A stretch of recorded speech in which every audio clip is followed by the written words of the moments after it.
Everyone, आप सभी का विजय पथ अकेडमी की यूट्यूब क्लासेस में हार्दिक स्वागत है। आज का जो हमारा सेशन होने वाला है वो सिंधु घाटी सभ्यता से संबंधित आपकी थ्योरी क्लासेस है, जो आपकी आगामी आने वाली सभी भर्ती परीक्षाओं जैसे आपका एडीओ, सीजीपीएससी, सीजी टीचर भर्ती, आपका प्रयोगशाला और परिचारक के लिए बहुत ही इंपॉर्टेंट होने वाली है। तो चलिए स्टार्ट। सबसे पहले हम देखेंगे आपका सिंधु घाटी सभ्यता से संबंधित आपकी सामान्य जानकारी। ठीक है, इसमें हम देखेंगे कि सिंधु घाटी सभ्यता का उद्भव कहाँ से हुआ था और इसकी क्या क्या इसका हिस्ट्री रही है। ठीक है, तो चलिए सबसे पहले देखेंगे हम लोग कि देखिए जैसे आपका नवपाषाण काल का अंत होने लगता है। ठीक है, क्या आपका नवपाषाण काल का अंत होने लगता है तो क्या होता है कि धातु का प्रयोग बढ़ने लगता है और सर्वप्रथम जिस धातु का प्रयोग किया जाता है वो रहती है आपकी तांबा। ठीक है, क्या होता है तांबा। और इस समय कांस्य का प्रयोग भी बढ़ने लगता है। ठीक है, तो जो आपकी सिंधु घाटी सभ्यता है वो आपकी ताम्र पाषाणकालीन और कांस्ययुगीन सभ्यता के समय की है। ठीक है, देखेंगे आप लोग सिंधु घाटी सभ्यता क्या है आपकी। सिंधु घाटी सभ्यता आपकी ताम्र पाषाणकालीन सभ्यता है। क्या है? ताम्र पाषाणकालीन सभ्यता। ठीक है, कालीन सभ्यता। ठीक है, ताम्र पाषाणकालीन सभ्यता है ये आपकी। और इसमें क्या है, इसके बारे में ताम्र पाषाणकालीन, साथ ही इसको कांस्ययुगीन सभ्यता भी कहते हैं। क्या कहते हैं? कांस्य युगीन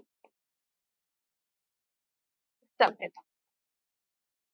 क्लियर है?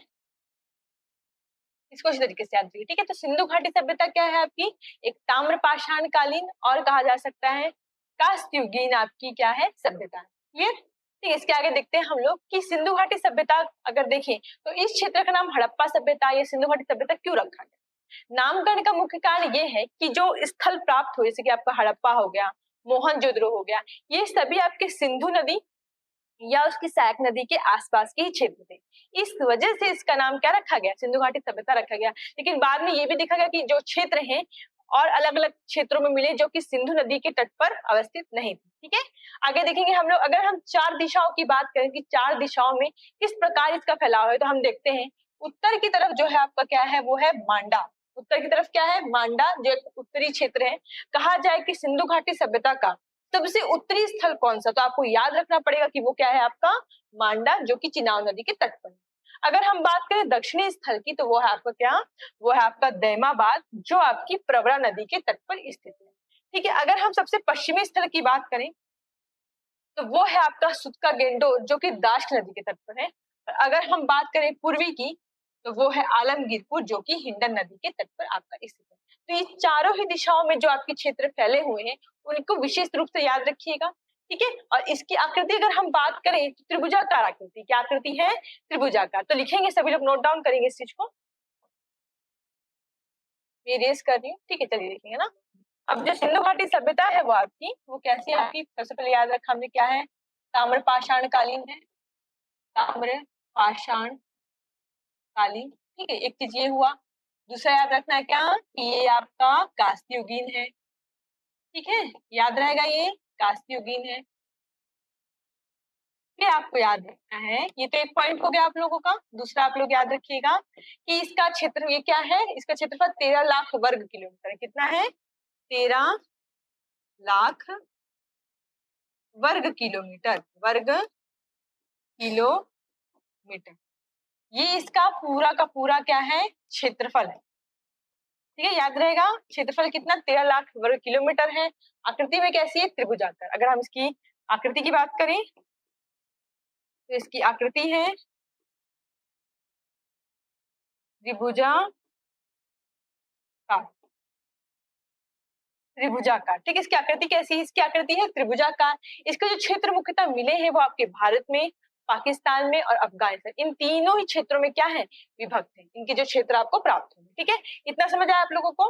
ठीक, इसके बाद इस स्थलों को अच्छी तरीके से याद रखिएगा और इनके बारे में जानिए। आपका राखलदास बनर्जी और दयाराम साहनी, ये दो वो पुरातत्वविद हैं जिन्होंने सिंधु घाटी सभ्यता के जो मुख्य स्थल हड़प्पा और मोहनजोदड़ो की खुदाई में अपनी महत्वपूर्ण भूमिका निभाई। ठीक है, 1921 में दयाराम साहनी ने हड़प्पा की खोज करी और 1922 में राखलदास बनर्जी मोहनजोदड़ो की खोज की।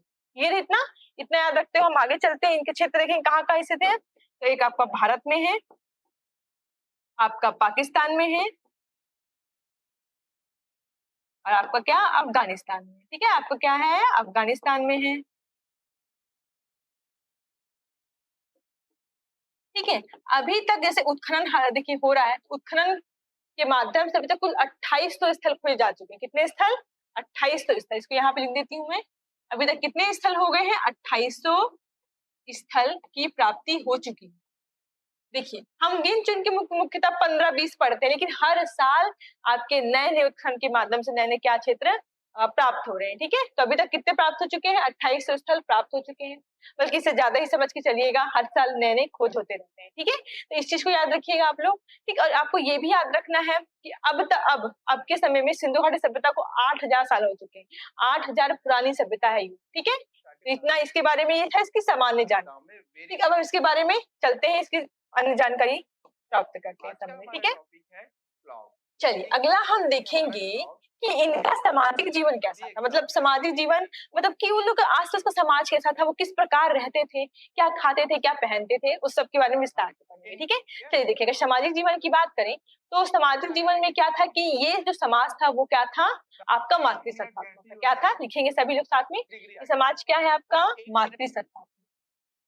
मातृसत्तात्मक। ऐसा साक्ष्य प्राप्त हुआ। कैसे?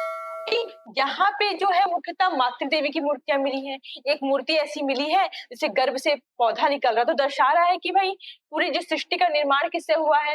माता के गर्भ से हुआ, ये दर्शा रहा है। ठीक है, इस चीज को याद रखिए कि समाज क्या है? समाज है मातृसत्तात्मक। समाज क्या है आपका? समाज मातृसत्तात्मक है। माताओं की प्रधानता, स्त्री की प्रधानता रही है। ठीक है, अगला याद रखिएगा कि परिवार जो है आपका स्त्री पुरुष, जैसे स्त्री व पुरुष दोनों ही श्रृंगार करते हैं। ठीक है, स्त्री व पुरुष दोनों श्रृंगार करते हैं, दोनों श्रृंगार करते हैं, श्रृंगार करते हैं। ठीक है, क्लियर है सभी को? स्त्री व पुरुष दोनों ही श्रृंगार करते हैं। ठीक है, अगला याद रखिएगा, ये मातृसत्तात्मक समाज है। ठीक है, स्त्री पुरुष दोनों श्रृंगार करते हैं। अब ये लोग खाते क्या है? शाकाहारी, मांसाहारी दोनों ही प्रकार का भोजन खाते हैं। ठीक है, शाकाहारी व आपका मांसाहारी। ठीक है, क्या है आपका? मांसाहारी। दोनों प्रकार का भोजन ये लोग ग्रहण कर रहे हैं। ठीक है, दोनों प्रकार का भोजन कर रहे हैं। क्या क्या आपका हो गया? एक आपका हो गया शाकाहारी, एक आपका हो गया मांसाहारी। ये दोनों ही प्रकार के भोजन क्या कर रहे हैं? लोग ग्रहण कर रहे हैं। अगला देखें। ठीक है, अब ये लोग मनोरंजन के लिए पासा, चौपड़, ये सब क्या कर रहे हैं? खेल रहे हैं। क्या क्या खेल रहे हैं? एक आपका पासा हो गया, आपका चौपड़ हो गया, शतरंज हो गया। इस सब के साक्ष्य मिले इनके सामाजिक जीवन। ठीक है, शतरंज हो गया आपका। ठीक है, कुछ इस प्रकार के हमको आभूषण वगैरह से ये आपका आभूषण हो गया, इस तरह की मूर्तियां, ये सब यहाँ से प्राप्त हुई तो साक्ष्य के तौर पर। ठीक है, आपका पासा, चौपड़, शतरंज इनका खेल हो गया। ठीक है, शाकाहारी या मांसाहारी भोजन कर रहे हैं, स्त्री पुरुष दोनों श्रृंगार कर रहे हैं। ठीक, खिलौने भी प्राप्त हुए इनको। किसके? मिट्टी के बने खिलौने प्राप्त हुए हैं। मिट्टी के खिलौने खिलौने प्राप्त हुए। ठीक है, तो ये सब आपकी होगी क्या? आपका एक सामाजिक जीवन का सामान्य जानकारी है, एक झलक है। तो इसको अच्छे तरीके से याद रखिए, इससे क्वेश्चन बहुत बनते हैं। ठीक है, तो चलिए अगला देखें हम लोग। चलिए अगला देखते हैं। अगला हमको देखना है इनसे संबंधित धार्मिक। अब देखते हैं हम कि इनका धार्मिक जीवन। ठीक है, इनका धार्मिक जीवन कैसा था? तो अगर देखें तो ये लोग ईश्वर की पूजा कर रहे हैं, लेकिन किस रूप में? पशु के रूप में भी, वृक्ष के रूप में भी, मानव के रूप में। अगर हम पशु के रूप की बात करें तो यहाँ पे एक कुबड़ वाला सांड है। ठीक है, एक सिंग वाला गेंडा है। और अगर हम मनुष्य के रूप में बात करें तो मनुष्य के रूप में देखा जाएगा तो आपको पशुपति की मिलेगा, और आपको क्या मिलेगी? एक कांसे की मूर्ति जिसमें देवी के रूप में मान रहे, मातृ सत्तात्मक सत्ता है यहाँ की। ठीक है, और आप लोग याद रखिए, अगर हम बात करें वृक्ष की तो पीपल की वृक्ष की बहुत प्रधानता रही है। पीपल की वृक्ष की बहुत यहाँ पे पूजा होती है। लेकिन एक बात ध्यान रखने की ये है कि यहाँ पे किसी भी प्रकार के मंदिर के साक्ष्य आपको प्राप्त नहीं होंगे। इसको अच्छे से आप देखिएगा, किसी भी प्रकार के मंदिर के साक्ष्य नहीं प्राप्त होंगे। और यहाँ पे जादू टोना तंत्र मंत्र की भी प्रधानता। ठीक है, क्योंकि यहाँ पे क्या प्राप्त हुआ है? बड़े बड़े क्या है, ढेरों में आपको ताबीज प्राप्त। ठीक है, दर्शा रहे कि हाँ भाई यहाँ पे अंधविश्वास था, अंधविश्वास के रूप मानते थे। तो चलिए इसको नोट डाउन करेंगे आप लोग। अगर आता है कि धार्मिक जीवन के बारे में पूछा जाए तो आप लोग याद रखेंगे कि धार्मिक जीवन में ये लोग ईश्वर की पूजा, ईश्वर की पूजा, पशु, वृक्ष व मनुष्य, इन 3 रूपों में करते थे। ठीक है, इन 3 रूपों में करते थे। ठीक है, अब किसका क्या क्या है याद रखिएगा। अगर हम पशु के रूप में देखें तो पशु के रूप में आपको याद रखना है कुबड़ वाला सांड। क्या रखना है? कुबड़ वाला सांड। और क्या रखना है आपको याद है? एक सींग वाला गेंडा। एक सींग वाला गेंडा। ठीक है, तो आप ये अच्छे तरीके से याद रखें। एक आपका पशु में 2 पशु आ जाएंगे, एक आपका आ जाएगा कुबड़ वाला सांड और एक आपका आ जाएगा एक सींग वाला गेंडा। ये हो गए पशु के। अगर हम वृक्ष की बात करें तो वृक्ष के रूप में आपका याद रखिएगा पीपल का वृक्ष। क्या वृक्ष आपका? पीपल वृक्ष। पीपल का वृक्ष क्या है? इनका पूजनीय वृक्ष है। ठीक है, और भारी मात्रा में यहाँ पे क्या मिले हमको? ताबीज मिले। क्या मिले हैं? ताबीज की प्राप्ति हुई है। ठीक है, और आप लोग याद रखिएगा ताबीज के साथ साथ यहाँ पे आपको क्या मिला है? आपको बटखरे, मनखे भी सब यहाँ से प्राप्त होंगे। ताबीज मिला है जो तंत्र मंत्र को दर्शा रहा है, तंत्र मंत्र को दर्शा रहा है। और याद रखने वाली बात ये है कि यहाँ पे किसी भी प्रकार के मंदिर के साक्ष्य प्राप्त नहीं, क्योंकि बार बार ये क्वेश्चन फूट बना के पूछता है कि क्या आपका सिंधु घाटी सभ्यता में ताबीज बोल रहे हैं अब मंदिर की प्राप्ति हुई है कि नहीं? तो हाँ, यहाँ पे किसी भी प्रकार के मंदिर के साक्ष्य प्राप्त नहीं हुए। ठीक है, तो लिख लूंगी यहाँ पे कि मंदिर के साक्ष्य प्राप्त नहीं हुए हैं। साक्ष्य नहीं, इसको इस तरीके से याद रखिए। देखिए, अगर हम देखें धार्मिक जीवन में, देखिए इस प्रकार जो मूर्ति है आपको दिख रही है, ये मूर्ति नहीं है, एक सिक्का है। उस सिक्के में पशुपति को दर्शाया गया। ठीक है, ये पशुपति है। अगर ये देखिए अगला हम लोग, ये आपका है स्नानागार। ठीक है, स्नानागार है जो मोहनजोदड़ो में है। उसमें ये दर्शाया जा रहा है कि देखिए यहाँ पे धार्मिक अनुष्ठान किए जाते हैं। ठीक है, कोई जैसे कि अभी छठ पूजा होती है तो इंसान जाता है ना कि तालाब के किनारे, उस प्रकार उस समय भी आपका क्या था? वहां पे भी धार्मिक आयोजन किया जाता है। ठीक है, कुछ विशेष त्योहार होगा जहाँ पे सब एक साथ मिल करके वहां पे क्या करते होंगे? पूजा अर्चना करते होंगे। ठीक है, तो याद रखिएगा इस चीज को भी। तो हमारा जो धार्मिक जीवन है वो यहीं पे समाप्त होगा। हम आगे देखते हैं अगला टॉपिक अपना। चलिए अगला देखेंगे। अगला है आपका आर्थिक जीवन। ठीक है, अगला क्या है आपका? आर्थिक जीवन है। ध्यान से समझते हैं आर्थिक जीवन को। देखिए यहाँ से ना बहुत भारी मात्रा में आपको सिक्के मिलेंगे, वो भी किसके? स्टील खड़ी के। स्टील खड़ी जो एक है वो विशेष प्रकार का पत्थर होता है। उसमें क्या होता है आपको जो चित्र होते हैं उस समय सिंधु घाटी सभ्यता की बात करें तो पिक्टोग्राफ लिपि में, मतलब भाव चित्रात्मक लिपि में उसमें चित्र दर्शाए जाते हैं। ठीक है, देखिए आपको मैं दिखाती हूँ। इसमें देखिए ये जो सिक्के देख रहे हैं आप, ये जो सिक्के हैं ये किस पे बने हुए हैं? जिसपे बने हुए वो आपका सेल खड़ी। अब सेल खड़ी में देखिए यहाँ पे आपको ये दिख रहे होंगे चित्र। ये जो चित्र देख रहे हैं पशु का चित्र है ये। ठीक है, तो ये आपको दर्शा रहा है कि ये सेल खड़ी पर निर्मित ये चित्र है आपके। ठीक है, अब ये देखिए पशुपति का है तो ये भी आपका सेल खड़ी नामक पत्थर पे ही बना। तो इसी प्रकार की बिल्कुल जो सिक्कों का जो ढेर है आपका, वो कहाँ से आपको प्राप्त हुआ है? वो आपका प्राप्त हुआ है सिंधु घाटी सभ्यता। लिखेंगे पहला आप लोग, सेल खड़ी निर्मित सिक्कों की प्राप्ति। किसके? सेल खड़ी निर्मित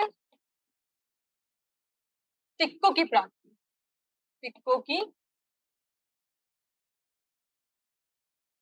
प्राप्ति क्लियर है? इस चीज को याद रखिए आप लोग, क्या कि सेल खड़ी निर्मित सिक्कों की प्राप्ति। ठीक है, और क्या बहुत भारी संख्या में मिले, बहुत अधिक को ढेर के ढेर मिले। ठीक है, आगे आप लोग याद रखिएगा लेपिस लाजुली मार्ग। क्या मार्ग? Lapis lazuli. लेपिस लाजुली मार्ग से, ठीक है, कौन सा मार्ग आपका? लेपिस लाजुली मार्ग से आपको व्यापार के साक्ष्य। ठीक है, मतलब इस रास्ते से होकर के वो आपका क्या करते थे? व्यापार। ठीक है, इस रास्ते से जाते हुए क्या करते थे वो लोग? व्यापार। ठीक है, इतना क्लियर हुआ? आगे चले। ठीक है, तो पहले क्या रखेंगे? तेल खरीदने में सिक्कों का ढेर प्राप्त हुआ। सेकंड चीज याद रखेंगे कि लेपिस लाजुली मार्ग से ये क्या करते थे, आपका व्यापार के साक्ष्य भी प्राप्त हुए। ठीक है, अगला आप लोग याद रखिएगा इसमें कि इस समय आपका कृषि बहुत उन्नत थी। देखिए क्या था कि इस क्षेत्र में हर साल बाढ़ आती थी, क्योंकि सिंधु नदी के तट पे बाढ़ आएगी तो जो भूमि है वो बिल्कुल उपजाऊ हो जाती है। ठीक है, और किसके काम आती थी, वो आती थी आपके कपास उत्पादन के। सर्वप्रथम अगर कहा जाए कि कपास कहाँ उत्पादित किया गया है, तो आपको याद रखना सर्वप्रथम कपास का उत्पादन सिंधु घाटी सभ्यता में किया गया है। ठीक है, तो लिखेंगे इसको प्रथम कपास उत्पादन। ठीक है, प्रथम कपास उत्पादन सिंधु घाटी सभ्यता में ही हुआ है। सिंधु घाटी सभ्यता में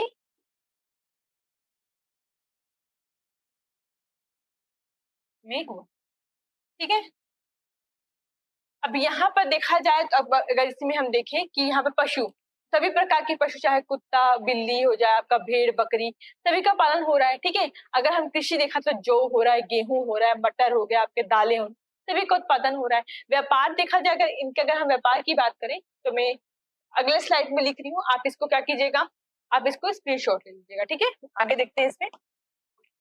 अगर हम पशुपालन की बात करें, ठीक है, अगर हम आर्थिक जीवन देखें तो हम पशुपालन भी देखेंगे। ठीक है, पशुपालन एक देखना है, एक हमको देखना है क्या, व्यापार देखना है। क्या देखना है, व्यापार देखना है। ठीक है, कृषि देखना है। ठीक है, ये सब तीन चार पहलुओं पे देखते हैं हम। तो पशुपालन देखें अगर, तो यहाँ पे पशुपालन हो रहा था, जैसे कि आपका कुत्ता भी पाल रहे थे, और आपका भेड़ बकरी सांड हो गया, गेंडा, ये सभी पशुओं को पाला जा रहा है। ठीक है, व्यापार की बात करें तो आंतरिक व्यापार भी है और विदेशी व्यापार। ठीक है, अगर हम आंतरिक व्यापार भी है, ठीक है, आंतरिक व्यापार,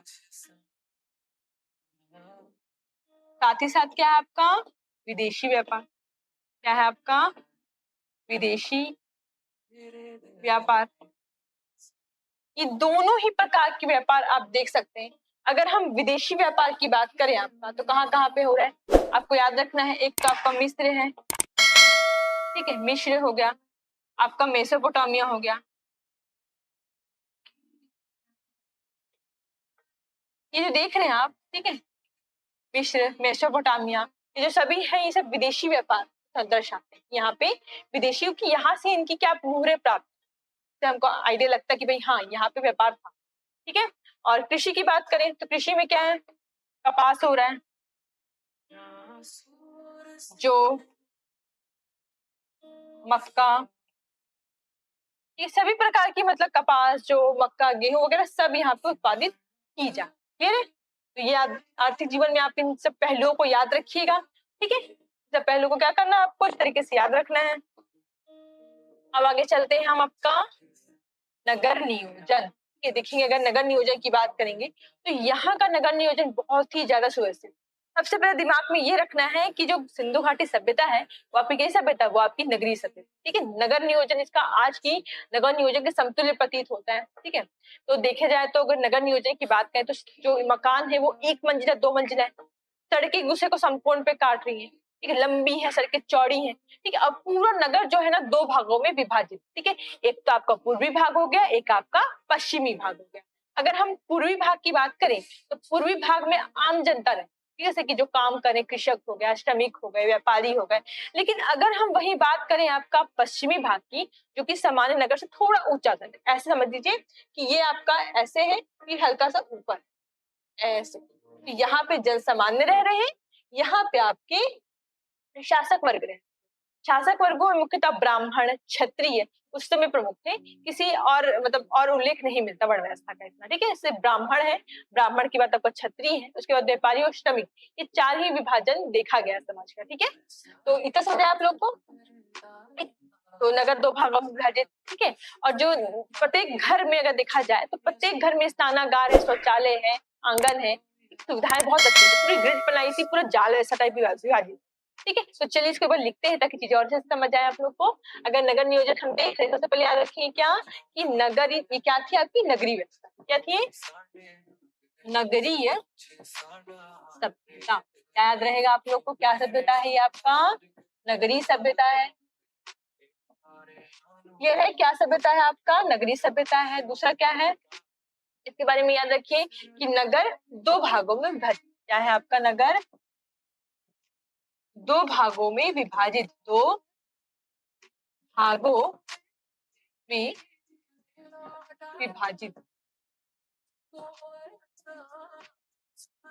ठीक है, नगर क्या है आपका? दो भागों में विभाजित है और नगरीय सभ्यता है ये। ठीक है, अगला याद रखेंगे आप लोग कि जो नगर है, जो आपके जो नगर है पक्की ईंटों के बने। ठीक है, मकान जो है, अब मकान क्या है आपका? एक मंजिला भी है और आपका दो मंजिला भी है। मकान एक मंजिला भी है, ठीक है, वह दो मंजिला भी है, दो मंजिला भी है। ठीक है, याद रहेगा आप लोग को। और प्रत्येक मकान में आपको आंगन मिलेगा, शौचालय मिलेगा। ठीक है, प्रत्येक मकान में क्या है? प्रत्येक मकान में आंगन होगा, ठीक है, शौचालय होगा,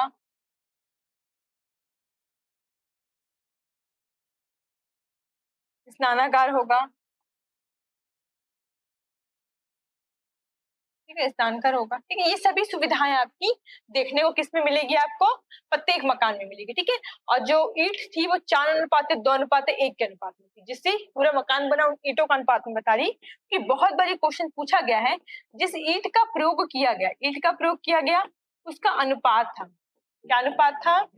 4:2:1। ठीक है, ये तो कुछ मुख्य बातें। देखिए इस प्रकार नगर नियोजन है, जैसे आप देख सकते हैं, दिख रहा है आपको? जितना भी समझ आ रहा होगा, देखिए किस प्रकार ये सुव्यवस्थित ढंग से बसी होगी, सब लाइन से एक बहुत जाल की तरह फैली हुई है। ये क्या थी आपकी? एक ग्रिड प्रणाली। ठीक है, कैसी थी आपकी ग्रिड प्रणाली? थी, मैं ऊपर लिखती हूँ, कैसी प्रणाली थी? ग्रिड प्रणाली, ग्रिड प्रणाली। ठीक है, अब ग्रिड प्रणाली क्या होती है? ग्रिड प्रणाली होती है जाल। कैसे से होती है? देखिए इस पर, ये आपकी सड़क, ये आपकी सड़क, इधर से भी सड़क जा रही है और इधर से भी सड़क जा रही है, तो क्या बन गया? ये जाल बन गया। और जो मकान होंगे आपके, यहाँ मकान हो सकते हैं, यहाँ मकान हो सकते हैं, यहाँ भी हो सकते हैं, यहाँ भी, यहाँ। और सड़कें क्या करी? एक दूसरे को समकोण पे काट, 90 डिग्री में काटने। देखिए ये 90 डिग्री में कौन बन रहा है? 90 डिग्री में काट रही है। क्लियर हुआ? 90 डिग्री में काट रही है, तो सड़कें सीधी चौड़ी एक दूसरे को समकोण पे काटती थी। क्या करती थी? एक दूसरे को समकोण पे काटती थी। और क्या थे मकान? सड़कों के किनारे थी। और यहाँ की अगर कहा जाए तो जल निकासी सब बहुत ही उत्तम थी। जो नालियां थी ना, वो नगरों के किनारे वो पूरी ढकी हुई थी। ये नहीं कि खुला छोड़ दिए अव्यवस्थित तरीके से, नहीं, पूरी तरीके से ढकी होंगी। पूरा नगर गंदा पानी बड़ी नाली में जाके गिर जाता। ठीक है, इस प्रकार देखेंगे तो कितनी ज्यादा सुव्यवस्थित रचना है है ना, कि हर मकान इतना व्यवस्थित है, सुव्यवस्थित है पूरा। ठीक, तो ये आपका हो गया नगर। ठीक है, तो जो सिंधु घाटी संबंधी जो हमारे ये पार्ट 1 है, इसमें हम आपका यहाँ तक पढ़ेंगे। ठीक है, इसके सेकंड पार्ट है, इसमें हम आपका नगर नियोजन और आपके कुछ महत्वपूर्ण जो स्थल है उनके बारे में लाइन से पढ़ते जाएंगे। तो ये सीरीज बहुत ही इंपॉर्टेंट है आपके लिए, तो कंटिन्यू सीरीज में बने रहिए। मैं उम्मीद कर रही हूँ चीजें बहुत से समझ आ रही होंगी आपको। और अगर कहीं भी किसी भी प्रकार का डाउट होता है तो तुरंत कमेंट सेक्शन में आप कमेंट करिए, ताकि हम क्या कर सकें, उसको सॉल्व। तो सभी का बहुत बहुत धन्यवाद। इसी प्रकार हमारे साथ जुड़े।